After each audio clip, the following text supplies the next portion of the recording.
All right, hey folks, Mark Audie here, and per your request, today I'm going to be doing a short demo to show you exactly what I'm doing and what I'm sensing when I am dowsing with my pendulum and how I read the answers that I'm getting from it because I totally acknowledge that when I'm dowsing at speed during a session or during a workshop or on my live calls, it can look pretty random, the movement of my pendulum, and it may be hard to discern what answers it's telling me. So I wanted to lay it out for you, unpackage it, hopefully make it easier for you.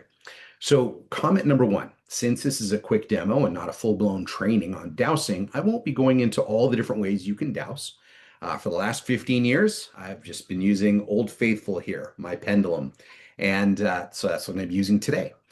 Comment number two, before I do any dowsing, and just before I started recording this video, I did a quick process to center myself as a pure, clear, clean channel. Many modalities would call this a prep to work or a prepare to work process. And it's absolutely critical to ensure your dowsing is giving you accurate and trusted answers. And that process can take up to about a minute or so. So in the interest of getting right into the magic of dowsing, I chose to not include it in this video. Last comment is I want to show you what the different pendulum movements look like so you can see what they mean. So first things first, let me change camera views.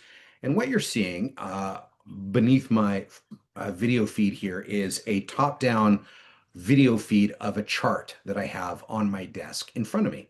On this chart are a couple of different things. This is what we call a dial, and it gives you numbers that the pendulum can point at to help you discern what number the item is on a big list you might be looking for. And there's a couple of shorter lists here. This is a list of four different options of where we get a subconscious block from: past life, current life, parallel life, other, and some other short lists. So this is a typical chart, but all sorts of more modalities have different versions of this. And what I'm going to do is I'm going to show you what a yes looks like. So when I ask a question or if I have an intention in mind, and if the answer is yes, and that's what's channeling through me, the pendulum will do this. It'll be like an up-down fashion, pretty much straight up from 12 noon to 6 p.m. A no would look like that, the pendulum going back and forth. All right. It would be from this side to this side. And if I'm looking to identify a subconscious block that has a number, that's when the pendulum will point to different numbers on this chart. I'll put those digits together to form the number of whatever the thing is on the list. And if I'm asking for which option of this list is true at this moment, the pendulum will just point to it.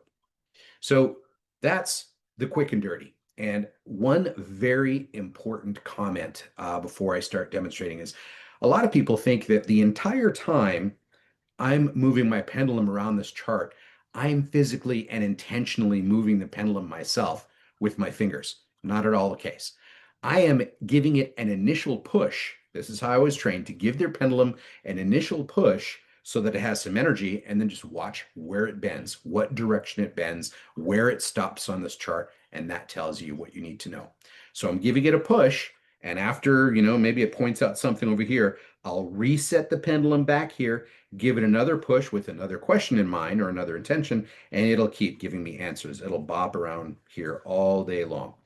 So let me do a couple yes, no questions for you. Uh, okay, here's one. Am I a Sasquatch? No. Okay, so you saw my pendulum. I initially gave it a push, kind of in this direction here. And then I let it go and it bent towards the no. Now I didn't wait for it to get all the way down here. I would just take, I don't know, 10 times the time. The moment I sense the pendulum is bending this way and feeling that it's bending that way, I just know, okay, the answer is going to be a no. And if I'm pointing the pendulum in any off-axis direction and it points toward this direction, I know the answer is going to be yes. So I don't have to wait for the pendulum to make its way across a dial to the number that I need. As long as I know where it's bending and what direction it's bending, I know if it's a yes, no, pretty quick, pretty quick. The only time I would let the pendulum go through its path and then stop at a point is when we're identifying numbers on this dial. So let's talk about that. We already talked about the fact that I'm not a Sasquatch. Pendulum said that. Let's say I have a goal, and the goal is to make $1 million tomorrow. I would say, Spirit, what are these subconscious blocks preventing me from making $1 million, or at least in that way, interfering with that goal? So it'll go and find the first most impactful, most important subconscious block first, and then it goes down the list of priorities. So what is the first digit? 5. What is the next digit? 5. So is the number 55? It is. Is the number something other than 55? It is not. So what's 55? Fear. Okay. So the number one subconscious block between me and making $1 million tomorrow is fear. All right. So I have to ask some questions. Is it an energy or program? And the pendulum is pointing at program.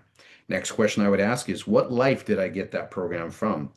And I got it from this current life. Okay. Do I need to know anything more about it? No. Okay. It was bending towards no. So spirit, and here's the clearing part. Spirit, please clear. And then I let spirit do this. A counterclockwise motion of the pendulum is what's happening when spirit is indicating, hey, I'm working on something. So whether it's spirit clearing something or decreasing energy around an aspect, or maybe decreasing pain around a physical condition, you will see a pendulum, if you've been trained the way I've been trained, spinning backwards in a counterclockwise fashion like this. So this can take sometimes just a couple seconds, sometimes it take a while. Just gonna ask spirit to wrap it up in the next 3 seconds. Here we go. Boom. Okay. What is the next most important issue? Oh, it's pointing to the hundreds. Okay. What's the next digit? And the next digit would be a 3. And what's the next digit? Next digit would be a 7. So in between each of those digits, you saw me reset the pendulum back to square one and give it another push so it bent. So was that 137? What is 137? Let's find out what 137 is. 137 is trauma. Oh, interesting.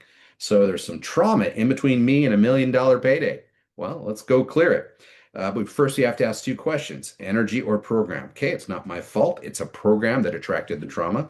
And what life is that from? Past life. Okay, past life program of trauma. Yes? Yes. Do I need to know anything about it? Nope. Once again, in between each answer, you saw me push the pendulum and then just watch which way it bends to get the answer.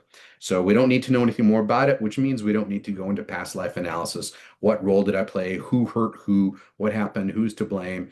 To, inform and color the clearing that's about to happen. But luckily, Spirit just said, yeah, we don't need to even look. Let's just go to clearing. So Spirit, please clear. You can see my pendulum doing another counterclockwise rotation. And this is what a clearing session looks like. Now, throughout the clearing session, I will get also intuitive messages, intuitive visions. Sometimes I'll see what happened in a past life. Sometimes I'll just see a word in my mind that explains what's going on. Those are fun, let me tell you.